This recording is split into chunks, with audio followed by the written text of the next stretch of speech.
Assalamualaikum Mas. Nasib pahit ini menimpa diriku.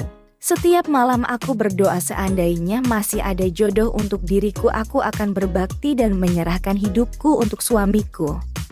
Kisahku 5 tahun yang lalu saat aku masih kuliah, memang aku tergolong wanita cantik yang jadi rebutan pria saat itu. Ada 2 pria yang mendekatiku, sebut saja nama samarannya Aldo.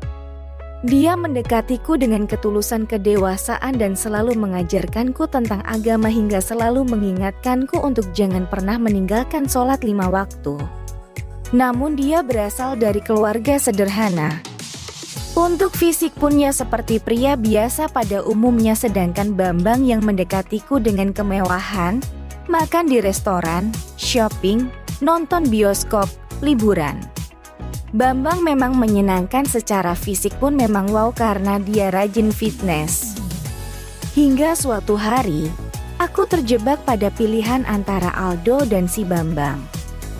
Jujur hatiku mantap dengan Aldo, dan hatiku benar-benar nyaman saat bersamanya. Namun aku menyangkal hatiku sendiri.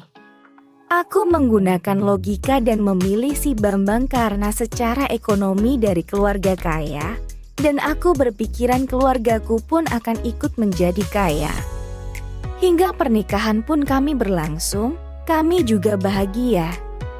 Namun, kebahagiaan itu hanya berlangsung 2 tahunan saja ketika dia mulai putus asa tiap malam kami berhubungan. Namun, aku tak kunjung hamil. Hingga akhirnya kita periksa, pergi ke dokter, dan ternyata aku yang dinyatakan mandul. Suamiku sangat kecewa dan tidak menyangka aku yang berparas cantik dan normal ternyata mandul. Pertengkaran akhirnya sering terjadi hingga ternyata suamiku main di belakang dengan wanita lain. Dan beberapa bulan setelah suamiku tahu wanita selingkuhannya hamil, dia sangat senang. Dan tanpa perasaan bersalah dia memutuskan untuk menceraikanku. Hidupku terasa berakhir, aku putus asa. Dan pada suatu hari tanpa sengaja aku bertemu dengan Aldo setelah bertahun-tahun kami tidak bertemu. Aku curhat menangis sejadi-jadinya, aku meminta maaf dan aku memohon untuk memberikan kesempatan untukku. Namun, ternyata dia menolak karena sebentar lagi juga akan menikah dengan wanita pilihannya. Dan ternyata sekarang pun dia juga sudah sukses, bahkan bisnisnya bolak-balik luar negeri.